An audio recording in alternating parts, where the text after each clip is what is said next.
compartilhar para aparecer um pouquinho? Isso. Obrigada.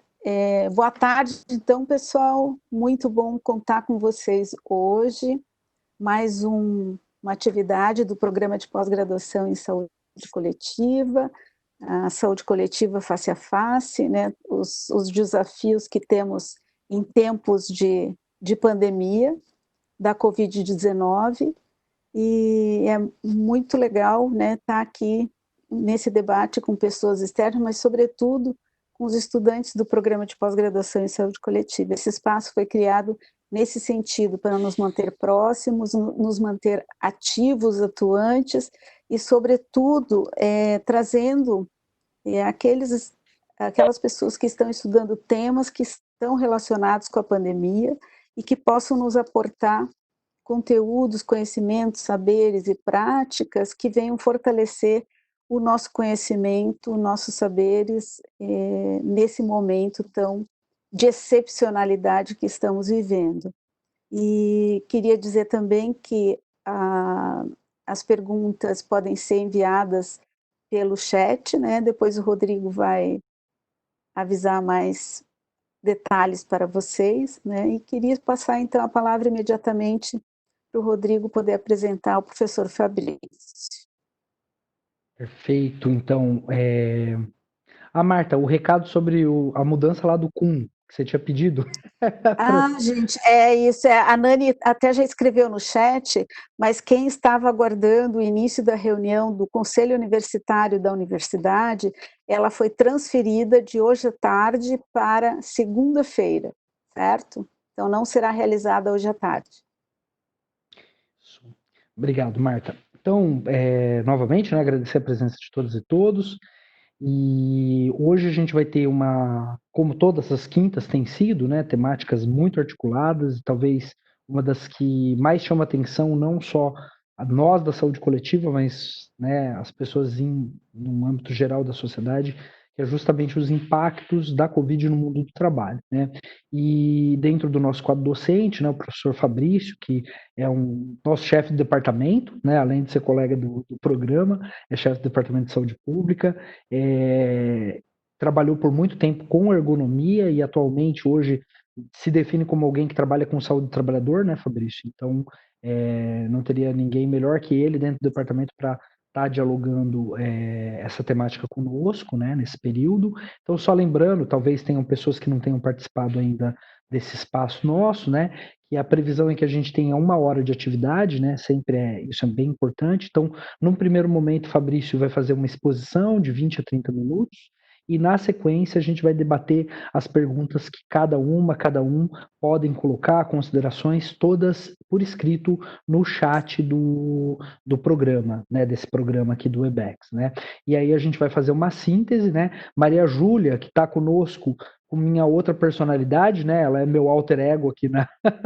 O outro Rodrigo Moretti dentro do sistema vai estar passando para mim todas as perguntas e depois eu vou fazendo em bloco com o Fabrício. Então a gente deve encerrar entre 3 e 3h10, né, a atividade como um todo. Fabrício, muito obrigado pela tua disponibilidade de estar falando. A gente sabe que até pela chefia é super complicado esse momento, a gente estava falando dessa sobrecarga de trabalho que a gente tem, né? Então é um prazer para a gente estar podendo contar contigo no dia de hoje, na tarde de hoje. E sem mais delongas, fique à vontade. A palavra é tua, querido. Valeu, Rodrigo. Brigadão mesmo pelo convite. Me sinto muito desafiado e lisonjeado ao mesmo tempo para tentar, de alguma forma, contribuir com um pouco de conhecimento, um pouco de discussão a mais acerca da epidemia de Covid aqui. Talvez trazer à luz aí o debate relacionado ao trabalho, que vocês vão ver ao longo da minha fala, que é algo que assumiu contornos bastante importantes, não diria interessantes, porque eu não gostaria nada de estar lendo as coisas que eu estou lendo sobre isso, mas são contextos em contornos muito importantes que precisam ser debatidos no campo da saúde. Vem sendo de alguma forma, né? Não com a força que precisa, mas precisam ser debatidos no campo da saúde.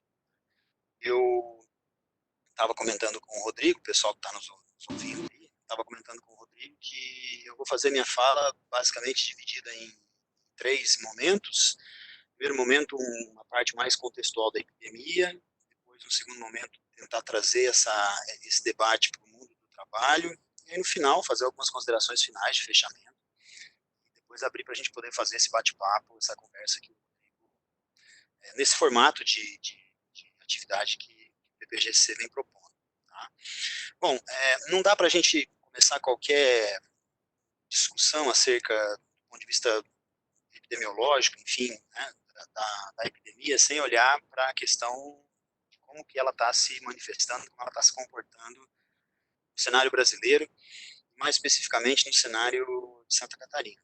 Que pese ter aparecido na mídia ontem que Florianópolis está há algum tempo sem mortes por Covid-19, né, trazendo aí uma mensagem de esperança e paz para a população manezinha aqui da ilha, de que nós estamos num caminho de dar a volta por cima sobre o que está acontecendo com a economia. Parece que Florianópolis, quem olha, né, aquela notícia que foi ao ar ontem no Jornal Nacional, parece que Florianópolis foi presenteada com uma áurea de blindagem, né, que parece que a Covid não chega aqui. Né?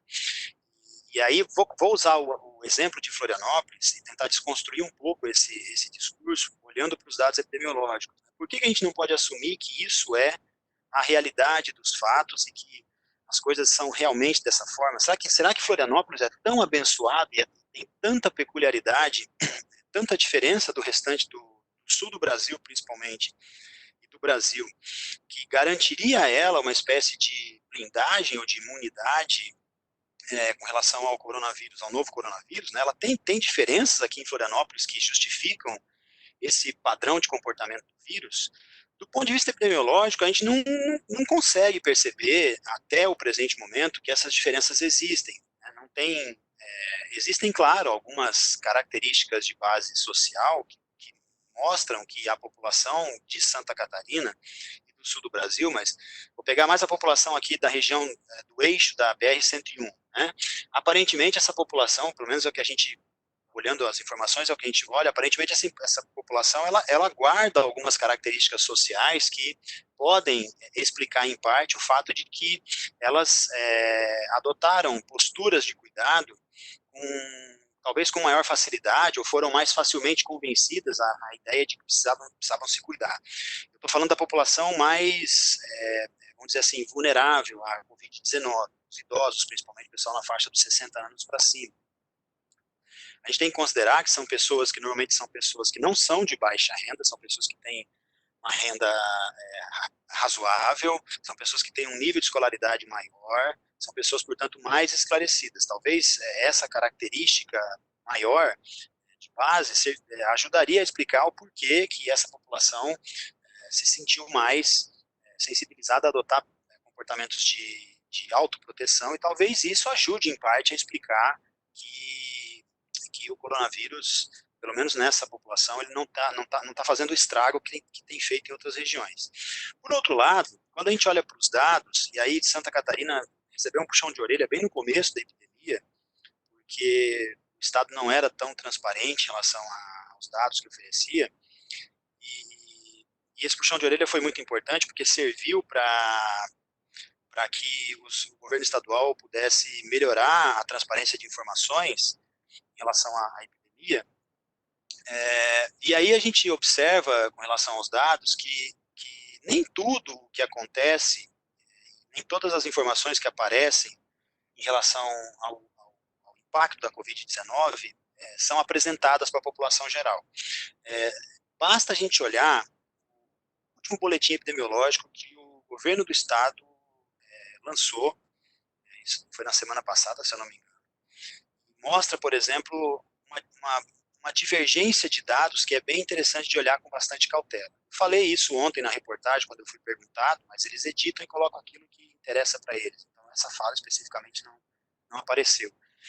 Mas a mortalidade por síndrome respiratória aguda grave, ela aumentou, assim, absurdamente no estado de Santa Catarina, esse ano, em relação ao ano passado. Só para vocês terem uma ideia, o aumento foi da ordem de 2.000%. Tá? É muita coisa, 20 vezes mais. Tá? O que eu quero dizer? E aí, o que acontece? Quando a gente olha os dados de mortalidade por coronavírus, nessa relativa tranquilidade que prefeito passa para a população e o governador do estado também passa, você mascara uma informação importante. Por quê? Porque os óbitos por coronavírus, embora precisam ser notificados, a gente tem baixíssimos problemas de notificação de óbitos no Brasil, mas os óbitos precisam ser notificados, e aí você tem uma temporalidade que vai entre o diagnóstico efetivo da doença, na sua maioria por testagem, e a ocorrência do óbito. Muitas vezes a ocorrência do óbito vem primeiro do que o diagnóstico, que o exame é coletado, o sujeito, o laboratório demora para processar a amostra, demora para emitir o resultado, e o sujeito vai a óbito primeiro do que sai o resultado. E aí, quando ele vai a óbito, a classificação do óbito sai não necessariamente com Covid-19, pode sair, por exemplo, com síndrome respiratória aguda grave, pode sair com pneumonia aguda ou outra manifestação de ordem respiratória que causou o óbito. E aí você tem um aumento enorme nas classificações de óbito por síndrome respiratória aguda grave, e quem disse que uma boa parcela desses óbitos não sejam óbitos relacionados por Covid-19? Né? Em algum momento, talvez não agora, não estou nem dizendo nos próximos meses, mas em algum momento o setor de saúde, os pesquisadores vão ter que olhar para esses óbitos por síndrome respiratória aguda grave, como já foi feito, por exemplo, para H1N1 lá em 2009, 2010, vão ter que olhar para esses óbitos e analisá-los à luz de critérios para ver se realmente eles foram classificados da maneira adequada. Então, isso pode acontecer que a gente tenha uma reclassificação de óbitos e aí a verdade dos fatos vem à tona, ou seja, as pessoas realmente morreram mais por Covid-19 do que notificado nos serviços de informação, nos sistemas de informação naquele momento. Tá? Então, essa característica notificatória e essa, de certa forma, demora na saída dos resultados pode, em parte, explicar por que os óbitos por Covid-19 na região sul, ou aqui no estado de Santa Catarina, assumiram esse contorno diferente, né, do que a gente observa em outras regiões do país. Tá? Importante que a gente fique bastante atento a isso, faça uma análise crítica dos resultados dos boletins epidemiológicos quando eles vão sendo apresentados, porque, em que pese a necessidade da transparência de informação, a gente observa que os governos do Estado e os executivos municipais, eles têm mascarado algumas informações, passado, comunicado somente aquilo que é interessante do ponto de vista político para comunicar, e não traz a verdade dos fatos à tona para a população, ou pelo menos não oferece elementos que a população possa fazer uma análise um pouco mais crítica dos fatos. Tá? Essa é uma questão importante. Bem, e aí, óbvio que a gente tem percebido o impacto que essa epidemia tem na vida das pessoas. Né? O Rodrigo, a gente estava falando sobre isso, eu, Rodrigo e Marta, conversando sobre isso antes de começar a live, necessariamente, né? O quanto que a epidemia da Covid-19 mudou a forma como a gente trabalha, né? Principalmente aqueles que estão fazendo trabalho remoto, trabalho em casa. Né? E, lógico que isso passa pela característica da natureza da atividade de trabalho, né? O quanto que a atividade de trabalho permite que as tarefas sejam executadas à distância, né? sem que você precise necessariamente estar no seu local de trabalho para produzir os resultados que se espera do seu trabalho. Em que pese a gente está passando por toda essa circunstância e os atravessamentos decorrentes dela, né, conciliar a vida doméstica com a vida de trabalho não é uma tarefa muito fácil, principalmente para quem tem criança pequena em casa, então isso é um problema, um enfrentamento que diversas categorias que estão trabalhando remotamente estão fazendo, em que pese tudo isso, diversas outras categorias não podem ter essa opção, né, de fazer trabalho remoto. E aí nós temos algumas categorias que preocupam bastante com relação à sua exposição e à natureza da sua atividade de trabalho, e num contexto de epidemia, o quanto que isso se agrava, né, o quanto que essa precarização do trabalho que já é presente, o quanto que ela pode ser agravada nessas categorias. E aí eu vou falar basicamente da categoria dos trabalhadores de frigorífico, mas vou abordar também, até porque já me foi solicitado aqui um pouco, da questão do trabalho do pessoal da saúde. Né? O trabalho do pessoal da saúde talvez seja até um pouco mais fácil da gente dimensionar o porquê que eles são tão afetados, justamente porque eles trabalham nos serviços que precisam fazer a atenção à saúde das pessoas. Então, perspectiva linear, eles são a categoria profissional mais afetada porque se expõem mais ao risco do adoecimento. Eles convivem no ambiente de trabalho, onde a presença do vírus é potencializada por conta da própria característica daquele ambiente de trabalho, hospitalar, ambulatorial, enfim, portanto, as pessoas, são os profissionais que mais se expõem ao risco de adoecimento e, por consequência, têm altas taxas de infectividade e acabam, dependendo das características ambientais, pessoais e etc., acabam tendo desfechos desfavoráveis, como a mortalidade, por exemplo. É claro que, assim, quando a gente olha para isso, não dá para a gente fazer essa discussão somente do ponto de vista epidemiológico, a questão de que se expõe mais e fica mais doente, né? Tem que olhar para uma questão um pouco mais ampliada da natureza do trabalho. Se a gente for pegar a natureza do trabalho em saúde, pelo menos é o que a gente vê na literatura, conversando com os colegas que estão na ponta, a gente observa isso, ele também já está altamente intensificado e precarizado, né? Ou seja, em condições normais, quer dizer, no dia a dia, antes da Covid-19, já era uma atividade de trabalho que apresentava bastante precarização, né, e altos níveis de intensificação da atividade. Quando a gente fala em precarização do trabalho, precário, do ponto de vista, uma definição que seja aplicada ao trabalho, é aquilo que não tem lugar. O que é precário é o que não tem lugar. Tá? Então é diferente de trabalho virtual. Né?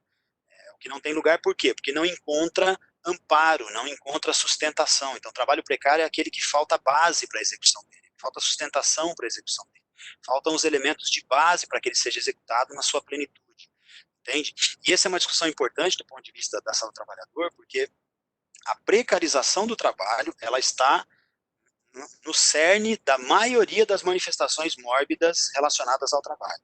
Quando o sujeito não tem as condições de base para executar o trabalho, a literatura já mostra isso, ele não vai deixar de trabalhar, ele vai fazer o que ele tem que fazer, só que ele vai fazer em condições precárias, vai fazer em condições completamente inóspitas ou inadequadas.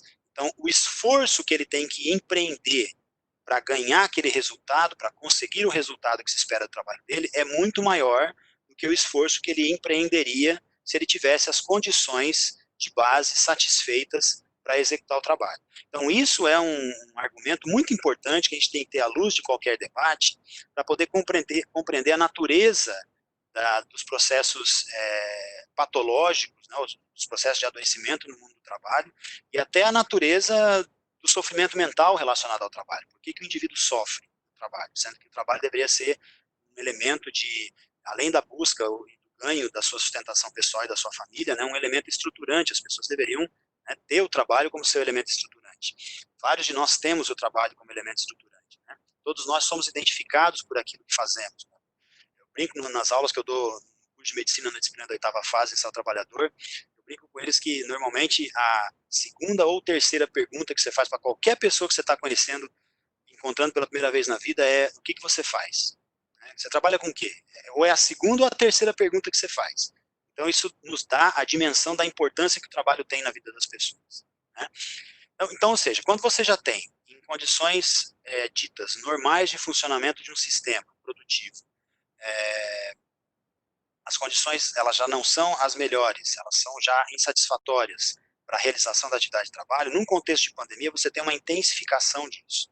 E aí o resultado sempre é perverso e muito mais negativo do que poderia se esperar em condições normais. Né? Você tem maiores taxas de adoecimento, maiores taxas de afastamento por razões médicas ou razões de adoecimento.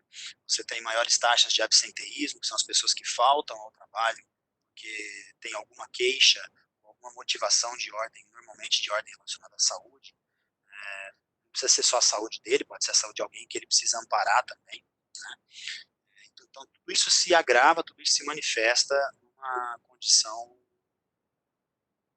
de completo desequilíbrio de forças, como a gente está observando agora no contexto da pandemia. Então, é natural pensar que os trabalhadores da saúde são talvez a primeira categoria profissional, o primeiro grupo de pessoas que mais se torna sensível a essa mudança, justamente porque já operam nessas dinâmicas precarizadas. Tá? A gente pode discutir um pouco isso melhor quando vocês abrirem para as perguntas, e aí acho que talvez pode ser um pouco mais simples de clarear as interpretações aqui. E vocês podem ficar bastante à vontade de fazer essas ponderações que vocês quiserem fazer. Uma outra categoria que tem aparecido muito na mídia, por conta também da epidemia de coronavírus, é o pessoal, o trabalhador frigorífico. Né? Por que eles apareceram muito? Por conta dos surtos que aconteceram nas plantas, nas indústrias frigoríficas, aqui da região de Santa Catarina, Rio Grande do Sul, é onde a gente mais observa, considerando o Brasil, né? Fora as outras unidades frigoríficas, principalmente aquelas que operam nos Estados Unidos. Né? Por que acontecem surtos de Covid-19 na indústria frigorífica e não acontece surto de Covid-19 em outros setores produtivos? Da mesma forma, por conta da natureza da atividade de trabalho. O trabalho em frigoríficos, ele é altamente intensivo em atividades manuais, ele depende da força de trabalho manual, embora já exista um grau de automação do processo produtivo, que já se fala que é a próxima fase da indústria frigorífica mundial vai ser uma indústria frigorífica fortemente automatizada, então já é esperado para as próximas décadas uma perda de postos de trabalho na indústria frigorífica, não por razões econômicas, mas por razões tecnológicas. Né? E aí a gente pode fazer aqui um debate sobre o quanto que a automação realmente é perversa para o mundo do trabalho, ou o quanto que ela vamos dizer assim, libertadora para o trabalhador. Tá? Vide, por exemplo, a indústria de cana. Vocês pegarem cortador manual de cana, aquele é o tipo de trabalho, quem nunca viu um cortador manual de cana, aquele eu recomendo que olhe e que veja isso, aquele é o tipo de trabalho que nenhum ser humano deveria ser obrigado a fazer. Né? Em 2008, para vocês terem uma ideia, 19 trabalhadores do corte manual de cana em São Paulo morreram de exaustão por conta do trabalho. Tá? Então, assim, o que eu quero dizer para vocês é que não é uma discussão aqui, vamos tirar o trabalho das pessoas e substituir por máquinas. Não, tem trabalho que, graças a Deus, que tem automação para as pessoas não precisar fazer. Entende? Porque é desumano. Né? Um trabalhador manual de cana, por exemplo, ele chega a cortar 19 toneladas de cana por dia, no pico da safra. Isso é desumano para qualquer ser humano. Você imagina, coloque-se no lugar de uma pessoa que corta 19 toneladas de cana por dia. Não tem como a gente estimar o quanto que isso é perverso para o corpo dessa pessoa. Né? Em que pese a indústria frigorífica ter características de exaustão relacionada ao trabalho, mas é óbvio que não passa nem perto da exaustão causada por outras atividades manuais. A natureza do trabalho em frigorífico ela é potencialmente manual, ou seja, exige a presença do trabalhador no ambiente de trabalho para que seja executado. E aí, quando você tem uma atividade produtiva que guarda essa característica da natureza da atividade de trabalho, num contexto de epidemia, onde a produção de alimentos se torna atividade essencial, você tem um prato cheio para surto. Porque você confina as pessoas em ambientes de pouca ventilação, dadas as condições sanitárias dentro do frigorífico, são ambientes que têm ventilação controlada, tem temperatura normalmente baixa, na casa entre 7 e 11 graus, eles têm que trabalhar em baixa temperatura, e você tem pessoas aglomeradas em pequenos espaços, né, as linhas de produção do frigorífico, as pessoas ficam uma do lado das outras, você tem um prato cheio para um vírus que transmite facilmente pelo ar, como é o caso do SARS-CoV-2, que dá origem à doença, né, da Covid-19. E aí nós temos um embate em relação a isso, que passa pelo campo da saúde, obviamente, porque como pesquisadores da área da saúde, e a maioria de vocês são profissionais de saúde, vocês sabem da importância que o profissional de saúde tem, a dimensão que ele dá para o cuidado em saúde, quer dizer, isso seria o nosso carro-chefe, você olhar para a saúde das pessoas e garantir condições mais ideais, né, o mais próximas do ideal possível de saúde, e aí você olha para um contexto produtivo que não está direcionado para esse olhar. Então, se vocês forem à mídia, verem as notícias que estão saindo com relação à indústria frigorífica, vocês veem o grau de pressão política que tem por trás do setor frigorífico. É só olhar para Santa Catarina, eles são 30% do PIB de Santa Catarina. Né?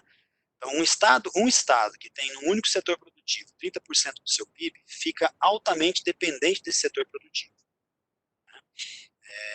E é óbvio que o poder de barganha que o setor tem com o governo é muito maior do que outros setores quaisquer. Vide, por exemplo, o que aconteceu na cidade de Ipumirim. Né? Ipumirim tem uma planta da JBS, 80 e poucos trabalhadores dessa planta da JBS foram positivados para a Covid-19. Ipumirim é uma cidade que tem cerca de 8 mil habitantes. O prefeito de Ipumirim teve acesso à ministra da Agricultura num domingo para que ela tensionasse o Tribunal de Justiça a liberar as atividades do frigorífico. Ele tinha sido interditado pela vigilância, baseado numa inspeção do Ministério Público do Trabalho, que detectou que pelo menos um trabalhador infectado, isso é o que eles conseguiram detectar, pelo menos um trabalhador infectado estava trabalhando normalmente na planta. Né? Bom, conhecedores que somos da dinâmica da transmissão do vírus, resta dúvidas de que quando você coloca uma pessoa infectada trabalhando com outras tantas pessoas, a chance de ela transmitir o vírus para pessoas saudáveis é muito grande. Então, ou seja, a gente tem ideia da dimensão que acontece do ponto de vista político, quando um prefeito de uma cidade de 8 mil habitantes tem acesso direto à ministra da Agricultura para poder tensionar o Tribunal de Justiça a liberar as atividades. E foi justamente o que aconteceu. Né? No despacho da juíza do trabalho, da vara da região de Ipumirim, no despacho dela, ela teve a audácia de colocar que a indústria frigorífica estava desobrigada a cumprir as regras de distanciamento social para que a planta pudesse voltar a funcionar. Quer dizer, ela tratorou literalmente, passou por cima de tudo que se fala em termos de condutas e exigências para trabalho seguro em tempos de epidemia. Um dos pilares da exigência sanitária é o distanciamento social. Ela simplesmente tratorou isso, passou por cima e disse que se a indústria instalasse, por exemplo, barreiras acrílicas entre os trabalhadores e disponibilizasse máscaras para os trabalhadores, ela já estava cumprindo os critérios necessários para manter os níveis sanitários daquele conjunto de trabalhadores mais próximos do ideal. Então, isso é um descalabro sem tamanho. E aí a gente observa que não dá para fazer essa discussão sanitária sem pensar o que está por trás disso. Né? Eu já coloquei para vocês que Santa Catarina, a indústria frigorífica responde por 30% do PIB de Santa Catarina, e a gente não está falando, pessoal, frigorífico, quando a gente olha frigorífico, a gente não está falando de pequenos abatedouros, tá?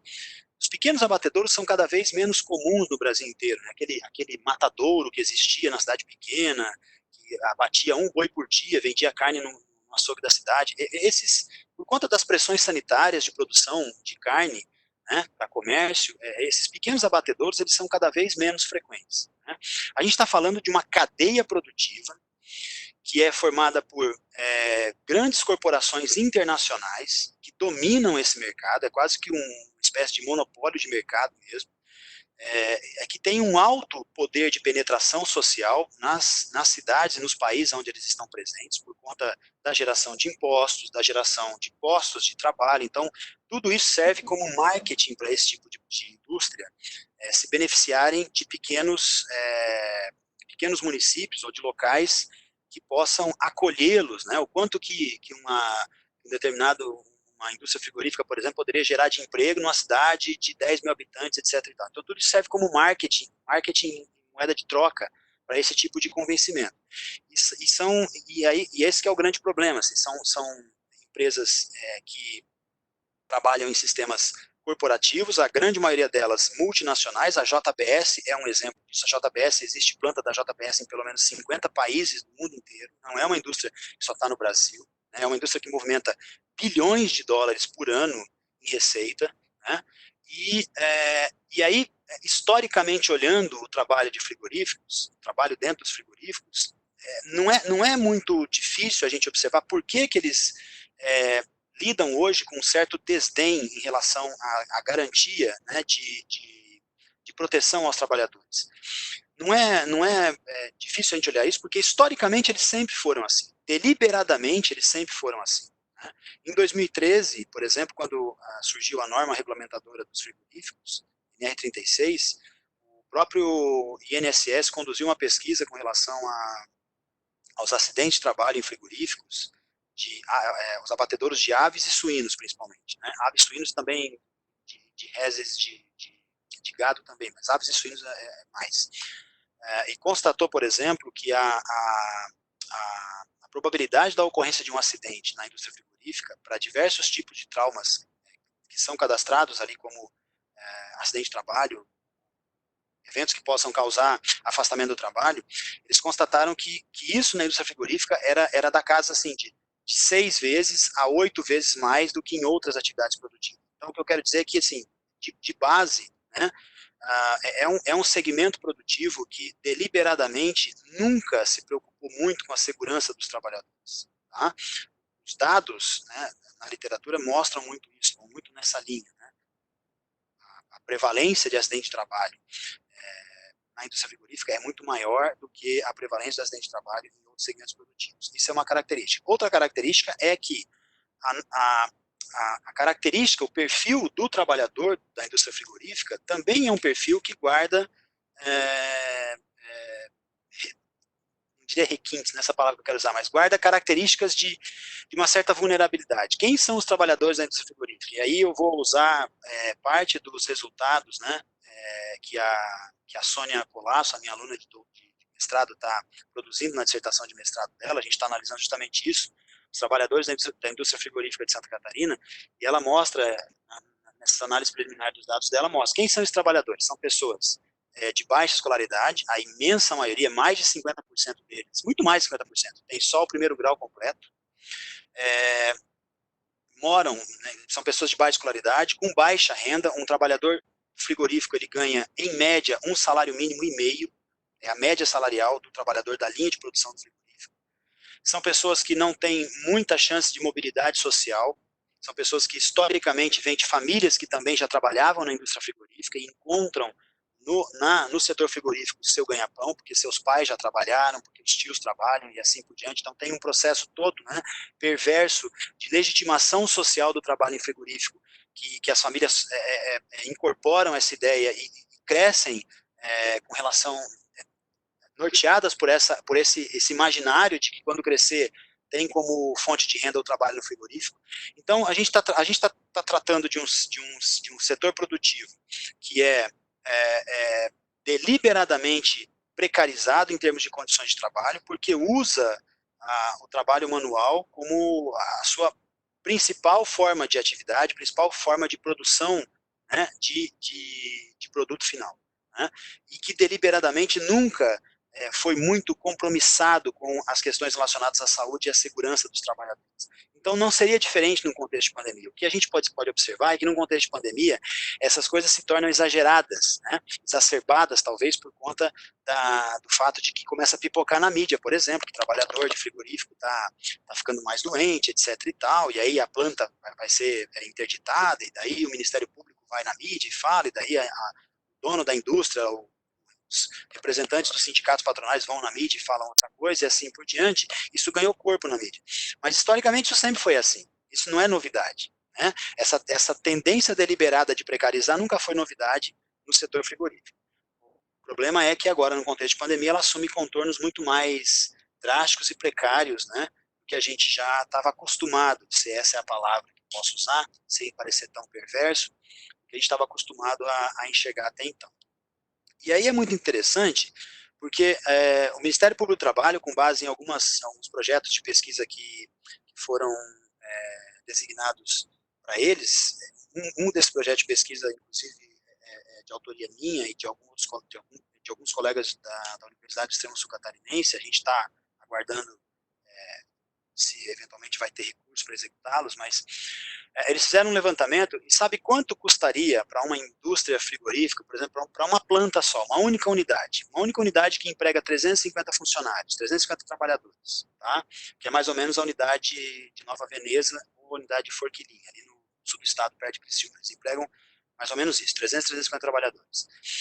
Para a unidade adotar medidas de distanciamento social adequado, fazer testagem, por exemplo, em massa para acompanhar, né, a evolução epidemiológica da Covid-19 na sua unidade, e adotar os critérios que seriam critérios, vamos dizer assim, que se espera de qualquer indústria que tenha um surto de Covid-19, custaria, em média, R$ 1 milhão por unidade produtiva. R$ 1 milhão por unidade produtiva. Tá? E eles simplesmente se negaram a fazer. Nem um piloto disso eles querem fazer. Nem pegar uma unidade, por exemplo, né, amostral ali, uma unidade que poderia servir como piloto, fazer isso para ver se realmente isso funciona. R$ 1 milhão por unidade produtiva. A JBS não quer gastar R$ 1 milhão para proteger os trabalhadores, mas vai à mídia dizendo que vai doar R$ 600 milhões para pesquisas de enfrentamento à Covid-19. Então não dá para entender como uma indústria se recusa, quer dizer, dá, né? Por que a indústria se recusa a aplicar R$ 1 milhão para a proteção dos seus trabalhadores, mas aceita doar R$ 600 milhões para combater a Covid, se é que esse dinheiro vai chegar em algum lugar. Né? Justamente porque o marketing disso é muito mais poderoso do que você ir na rádio, na televisão, dizer que está fazendo um trabalho todo de monitoramento, vigilância epidemiológica, né, dos seus trabalhadores. Então, são essas as nuances que a gente tem que lidar para compreender um pouco como que o mundo do trabalho está sendo atravessado num período de pandemia. Né? Quais são as características de base dos setores produtivos que ajudariam a explicar o porquê que eles estão se comportando dessa forma hoje em dia, num contexto bastante peculiar, como é o caso de uma epidemia. Tá? Eu acho que as considerações que eu tinha para fazer de base são essas, e já vou chegando aqui nas minhas considerações finais, o fato de que o setor saúde não pode ser menos vigilante com relação a isso. Espero que em algum momento a gente tenha a possibilidade de olhar para esses dados de maneira mais eficiente, traçar, né, argumentações que pelo menos possam ser utilizadas para denúncia, mais do que a gente já está vendo que aparece na mídia ou provocada pelo próprio Ministério Público do Trabalho. Acho que esse que é o nosso papel enquanto pesquisador, estar sempre solidário, sensível a essas mudanças, essas nuances, e responder da forma como a gente conseguiu, o mais rápido possível, da maneira mais efetiva, mais adequada possível, para fazer realmente dar o informe que a gente precisa dar, mas fazer principalmente a pressão social que tem que ser feita para ver se a gente provoca algum tipo de mudança no padrão de comportamento, principalmente dessas grandes corporações que têm mostrado esse tipo de cenário e prejudicado tanto assim a vida das pessoas, como é o caso das pessoas que estão nesses setores aí. Tá bom? É isso, Rodrigo. Acho que a gente pode abrir para não sei se eu cheguei a cumprir aí os 30